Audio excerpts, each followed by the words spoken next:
ছজন থাকার জন্য নোটিশ পাঠাতে হয়, তাহলে প্রথমে উত্তরপ্রদেশের মুখ্যমন্ত্রী ওনাকে কি নোটিশ পাঠিয়েছেন?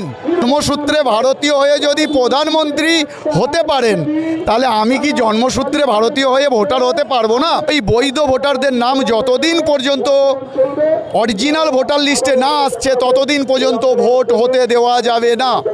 ভারতবর্ষের ইলেকশন কমিশনার উনি মনে করছেন যে আমার বিরুদ্ধে কোনো আইনত ব্যবস্থা হবে না, কোর্টে কমপ্লেন হবে না, কোনো এগেনস্টে কোনো কথা হবে না, সুতরাং আমি যা খুশি তাই করব। নির্বাচন কমিশনার প্রথমে যেটা বলেছিলেন যে 2002-এর ভোটার লিস্টে যাদের নাম থাকবে বা যাদের বাবা মায়েদের নাম থাকবে, তাদের আত্মীয়দের নাম থাকবে, তাদের কিন্তু আর ওই নথি দেখাতে হবে না।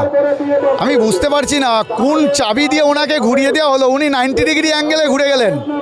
এখন তো উনি কার 6টা ছেলে মেয়ে, কার বাবা, একজন বাবার 6টা ছেলে মেয়ে, তাদেরকেও নোটিশ পাঠাচ্ছেন আর কি।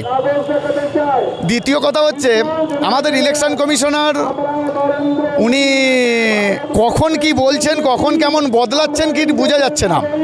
আচ্ছা, যদি পরিবারে 6 জন থাকার জন্য নোটিশ পাঠাতে হয়, তাহলে প্রথমে উত্তরপ্রদেশের মুখ্যমন্ত্রী ওনাকে কি নোটিশ পাঠিয়েছেন?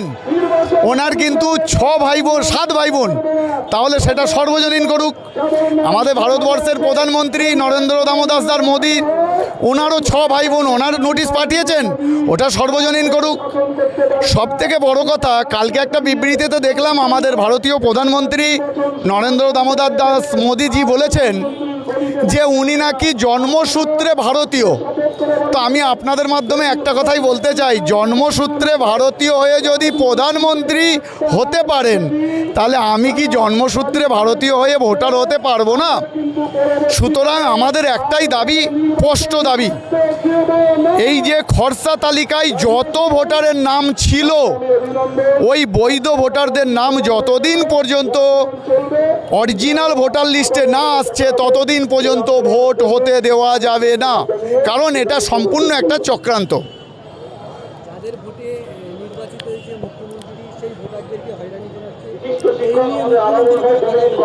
দেখুন, মুখ্যমন্ত্রী বলবে কিভাবে?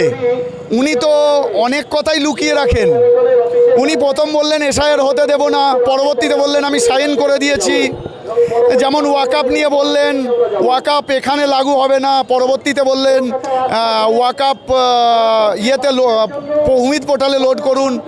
সুতরাং বর্তমানে বোঝা যাচ্ছে যে আমাদের ভারতবর্ষে একবার যদি কেউ গদি পেয়ে যায়, তো গদিকে দুমড়ে মুচড়ে কিভাবে ব্যবহার করতে হয় সেটা তারা করছেন।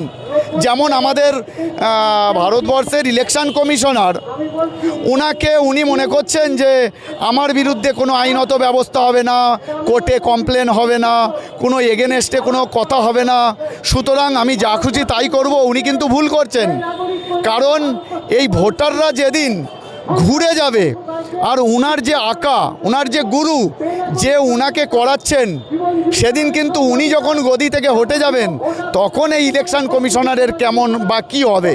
সুতরাং উনি একজন নিরপেক্ষভাবে, সংস্থার মানুষ, নিরপেক্ষভাবে ওনার কাজ করা দরকার।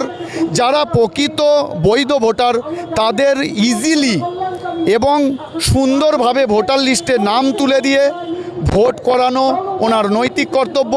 এবং বিহার, উত্তরপ্রদেশ ক্ষেত্রে যা হচ্ছে, পশ্চিমবাংলার ক্ষেত্রে আলাদা হচ্ছে কেন? আমাদের একটা সংশয় রয়েছে, মনে হচ্ছে পশ্চিমবঙ্গ থেকে একটা ওনাকে ইনফরমেশন গিয়েছিল যে 1.5 কোটি অনুপ্রবেশকারী বা বহিরাগত পশ্চিমবঙ্গে রয়েছেন। উনি ওই টার্গেটটা পূরণ করার জন্য হয়তো এরম করছেন। তো যাই হোক, আমাদের মাননীয় ইলেকশন কমিশনারের শুভ বুদ্ধি হোক, এবং আমি চাই সাধারণ মানুষকে ভোট দেওয়ার অধিকারের জন্য সুস্থভাবে সঠিক ভোটার লিস্ট তৈরি করুন, কাউকে হয়রানি না করে। আমার অনুরোধ এইটাই।